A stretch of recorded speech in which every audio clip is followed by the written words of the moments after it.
दोस्तों स्वागत है आप सभी का अपना बिजनेस यूट्यूब चैनल पर। आज मैं आपसे इस वीडियो में डिस्कस करने वाला हूँ स्टील के बिजनेस के बारे में, यानी कि सरिये के बिजनेस के बारे में। अगर आप भी ये बिजनेस स्टार्ट करना चाहते हैं तो आपको ऐसी कौन सी ज़रूरी बातें हैं जो पता होनी चाहिए, कौन सी चीज़ कहाँ पे हमें ध्यान में रखनी चाहिए। इस वीडियो में सारी चीज़ कवर करने वाला हूँ, चाहे मार्केटिंग को लेके हो, इन्वेस्टमेंट को लेके हो, प्रॉफिट को लेके हो, सब चीज़ें। तो वीडियो में एंड तक बने रहना ताकि आप सारी जानकारी एकदम सही ले पाएँ। तो हम सीधे स्टार्ट करते हैं। सबसे पहले हम यह बात करेंगे, देखिए जब भी कभी आपको इस तरह का बिजनेस स्टार्ट करना होता है तो यहाँ पे आप कंपनी से कैसे कर सकते हैं। या तो आप डीलरशिप ले सकते हैं, या डिस्ट्रीब्यूटर बन सकते हैं डीलर के अंडर, या फिर आप होलसेलर बन सकते हैं। ये तीनों ही तरीके आपके पास होते हैं, या तीनों ही आपके पास ऑप्शन होते हैं। किसी भी तरीके से आप करना चाहें कर सकते हैं, बट थोड़ा बहुत इसमें इन्वेस्टमेंट थोड़ा वेरिएशन कर जाती है। आप जाहिर सी बात है होलसेलर बनेंगे या डीलरशिप बन लेंगे तो इन्वेस्टमेंट तो आपको करनी ही पड़ेगी। तो यहाँ पे हम एक सही तरीके से जो इनिशियली काम करना चाहता है शुरुआती तौर पे, तो मैं समझता हूँ उसके पास इतना पैसा नहीं होता है, तो मैं आपको वो चीज़ बताऊंगा।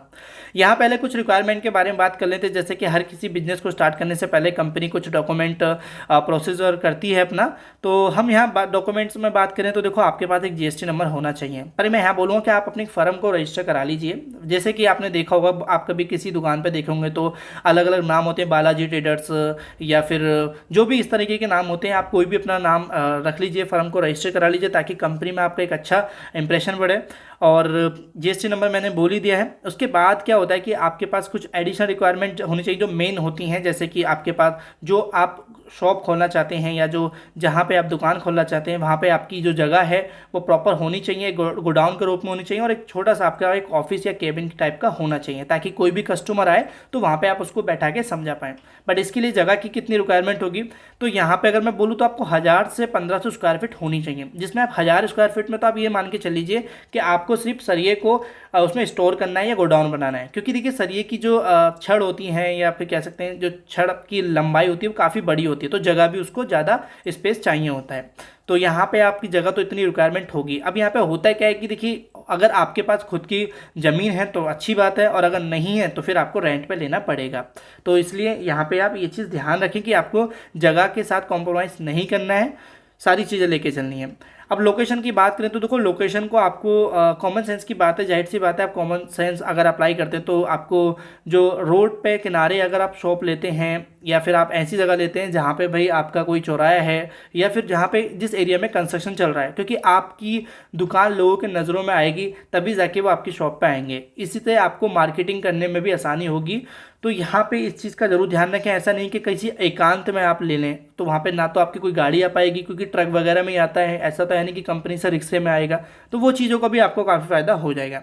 यहाँ पे कुछ और चीज़ की बात कर लेते हैं। देखो आपको रिक्वायरमेंट में अगर हम बात करें तो आपको लेबर की भी रिक्वायरमेंट रहेगी। लेबर की अगर बात करें तो शुरुआती तौर पे आपको ज़्यादा लेबर नहीं रखने की ज़रूरत है, क्योंकि ऐसा नहीं कि आप 5-10 लेबर रख लें, खाली बैठेगी कोई फ़ायदा नहीं है। आप 2 लेबर बहुत ही ज़्यादा ज़रूरी है, 2 लेबर होनी चाहिए, ठीक है। इससे ज़्यादा ना रखें। ये 2 लेबर भी मैंने बोल दिया ठीक है। इसमें आपका क्योंकि भारी चीज़ होती है सरिया, उसको उठाना और भरना, ये सारी चीज़ें दो कर लेंगे लोग बात। यहाँ पे हमारा फिर आपका कुछ और गैजेट वगैरह में आ जाते हैं। जैसे कि आपके पास एक सिस्टम होना चाहिए आपका, चाहे वो आपका लैपटॉप हो सकता है या फिर आपका कोई कंप्यूटर हो सकता है। एडिशनल में देखो आपके रिक्वायरमेंट में तो मशीन कटर, जो हमारी स्टील कटिंग मशीन होती है सरिया काटने की, वो होना चाहिए, कांटा होना चाहिए। ये सारी रिक्वायरमेंट होनी ही चाहिए, क्योंकि आपको अगर शॉप खुद की खोलनी है तो। अब यहाँ पे हमने देखो ये सब चीज़ तो जान ली, क्योंकि कहीं ना कहीं ये सबसे ज़्यादा रिक्वायरमेंट करती हैं।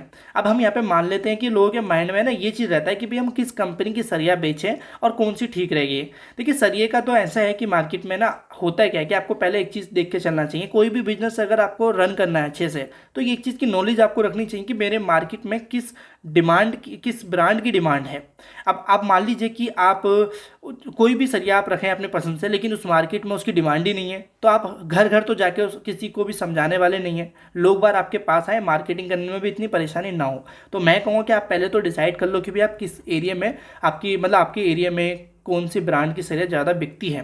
तो यहाँ पे फिर भी मैं रिकमेंड करूँगा, देखो एक तो आप एक ए कैटेगरी की सरिया रखिए, ए कैटेगरी की सरिया आपको एक ब्रांड रखना ही रखना है, देन उसके बाद बी कैटेगरी की सरिया का भी एक ब्रांड रखना है, 2 ब्रांड आप रख लो काफ़ी है।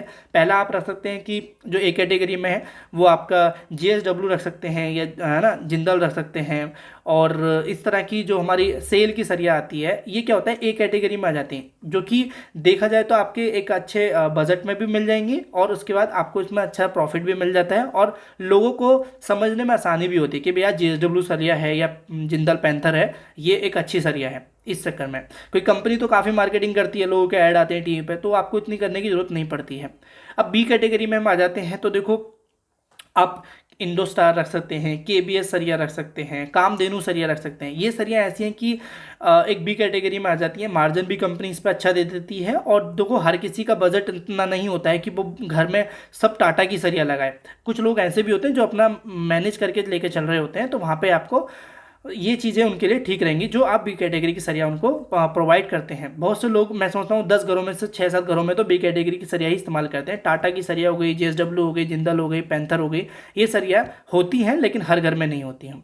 तो यहाँ पे मैंने ए कैटेगरी में जो बोली वो सरिया आप रख सकते हैं। टाटा की सरिया भी आप चाहें तो रख सकते हैं, ठीक है, वो थोड़ी कॉस्टली होती है पर हर कोई नहीं मांगता है क्योंकि थोड़ा महंगा होता है, मार्केटिंग करने की उसकी ज़रूरत नहीं पड़ेगी क्योंकि वो खुद की इतना बड़ा ब्रांड है। अब यहाँ पे मैंने आपको कुछ कंपनी के ब्रांड बता दिए, कैसे आप रखें वो भी मैंने आपको बता दिए। अब हम यहाँ बात कर लेते हैं सीधे मुद्दे पे कि भाई आपको कितनी इन्वेस्टमेंट की रिक्वायरमेंट होगी।